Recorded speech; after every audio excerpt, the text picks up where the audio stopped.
Greetings, Earthlings! My name is Melissa, and I'm the digitizer behind designsbylittleb.etsy.com.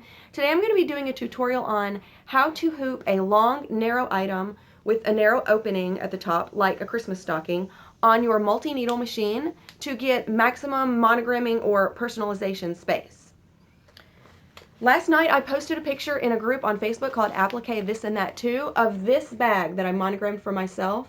And I'm sorry, I didn't realize that it would really blow up your news feed. Nobody could figure out what the item was because the picture was dark, because I sew in my basement at night and it was almost 10 o'clock. But this is what I was sharing a picture of. It's a fold-over crossbody. It comes with a strap. It's a fold-over crossbody bag. It magnets shut, and then you open it up. It's got a zipper here, and it, of course, has a zipper at the top. So it's shaped a lot like a Christmas stocking. So I was trying to figure out how to get a monogram bigger than an inch wide on it, and I remembered some of the great videos or some of the great tips that, I don't know if there's a video for it. I remembered some of the great tips and the pictures I'd seen in this very group about how to do a method of hooping that will allow more space for a bigger monogram with an item that has a narrow opening like this. So, since I volunteered to do the video, or a video, I don't know if there's any videos out there of it, but I thought I could slap one together, because why not? So since I am volunteering to make the tutorial video for it, I'm going to do a little shameless self-promotion of my Facebook page at facebook.com/designsbylittleb. I hope you'll go like it. I also have a very, very active Facebook group called Designs by Little B, Updates and Q&A. And I also have if you do embroidery and you like planners, and who doesn't, please be sure to check out my 2017 printable planner that was made specifically with embroiderers in mind. It will be released on Friday, August 26, 2016. So if it is past that date when you are watching this video, please go check this out at designsbylittleb.etsy.com. Sorry, I haven't had my coffee yet, so I'm kind of I have 723 things to do today, so I'm not going to edit this video at all. This is all in one take. I'm just gonna do it, upload it on YouTube, and be done with it. So, without further ado, let's go over to our machine. Now you'll see that I do have my fast frames ready to go, and I have loaded up here in my machine my monogram. I'm crazy about these two-tone monograms. I don't know why, just recently. I think they're really awesome and cool, and if you don't, then don't do that. So let's say I've got my monogram ready to go, and here's my bag that I'm going to be embroidering. So the first thing I did was I grabbed my sticky stabilizer. I got this on Amazon.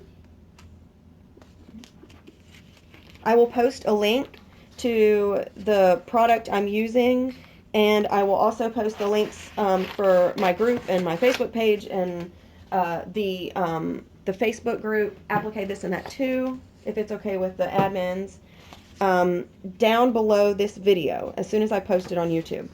So I've got my piece of sticky stabilizer, and I'm going to take it, I'm going to peel off the peel to expose the sticky side.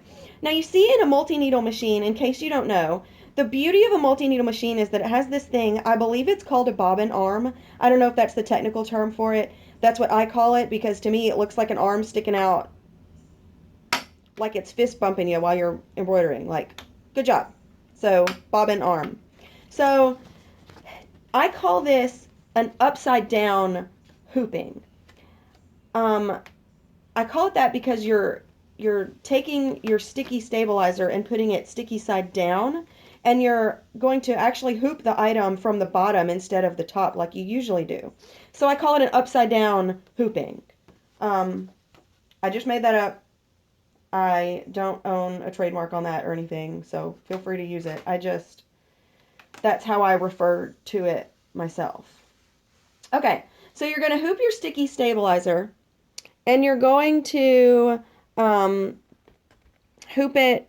You're going to place it on your fast frame like this, sticky side down, and tuck your ends underneath. Now, I like to, sometimes, depending on the item, you might cut off excess at the edges, but for this particular project, I leave that excess on the edges because when you fold it under, it gives you an overlap, which lends to some of the sturdiness and the tautness of this sticky stabilizer.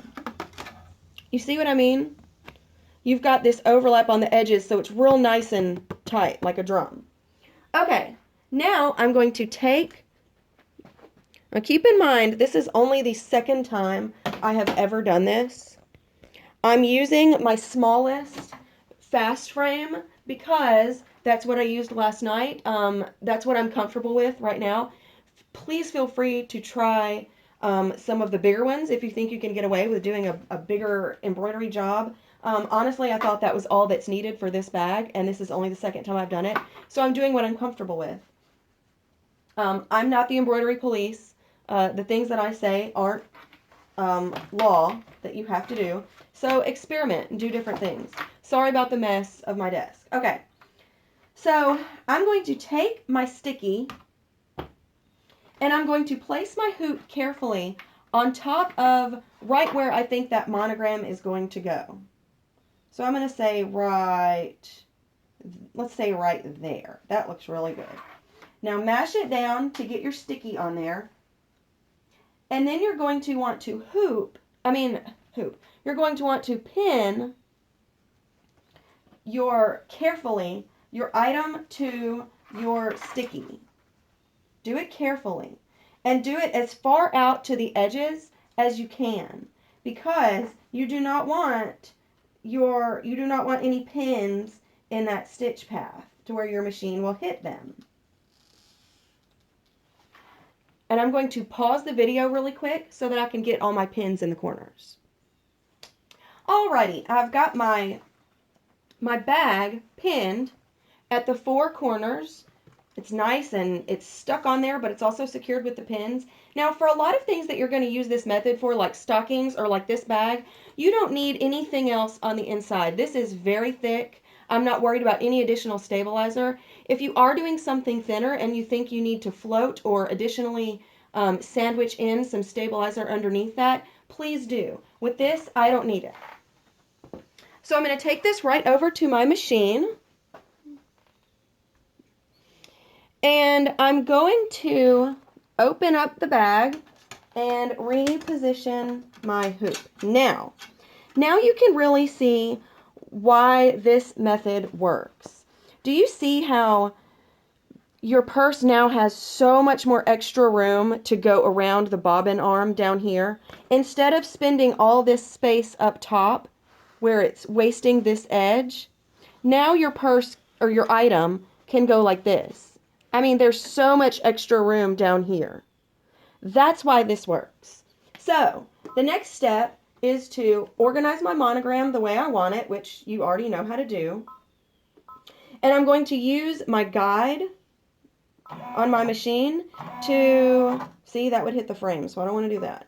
Use my guide in my machine to place my monogram. Another reason why I really like this method is, let me see if I can get closer. Another reason why I'm really crazy about this upside down hooping deal is that you can see the metal part of your fast frame right here. And if you're bad about getting too close to that or getting this caught on your bobbin arm, you now have the bobbin plate. You now have, it's above your item. So you don't have to worry about, oops, if you've ever heard that sound of your fast frame hitting your bobbin plate, you know how traumatic that is. So let's say I've got my monogram right where I want it. Now I'm going to take a pen and I'm going to mark down the edges of where my monogram is going to go. Just sloppy Doesn't have to be perfect.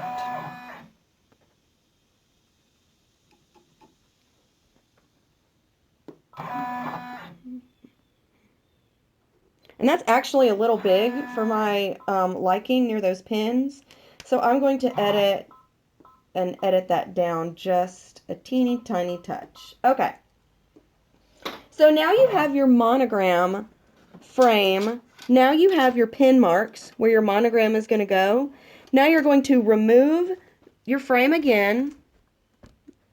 And again, you could easily do that in another order. If you wanted to mark your stabilizer first, that's fine. I'm not the boss. You don't have to do it in that order just because I said.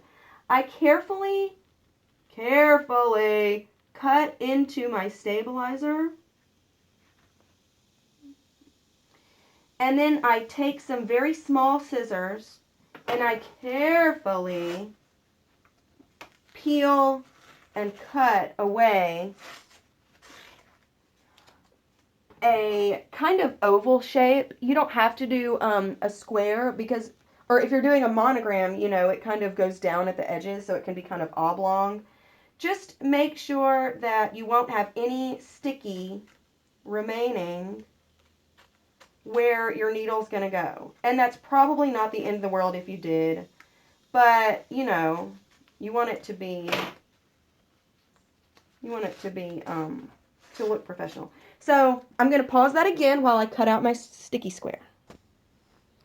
Alrighty, now I've cut out my square around where my monogram is going to go, but there's still plenty of sticky stuck to my item, and I've got my pins on the edges. Now I'm going to take my hoop back to my machine.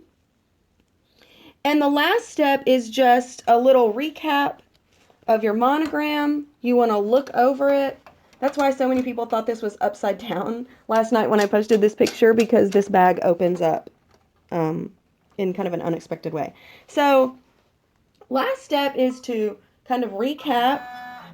See that it goes a little closer to the edge than I would like, so I'd probably trim that a little bit.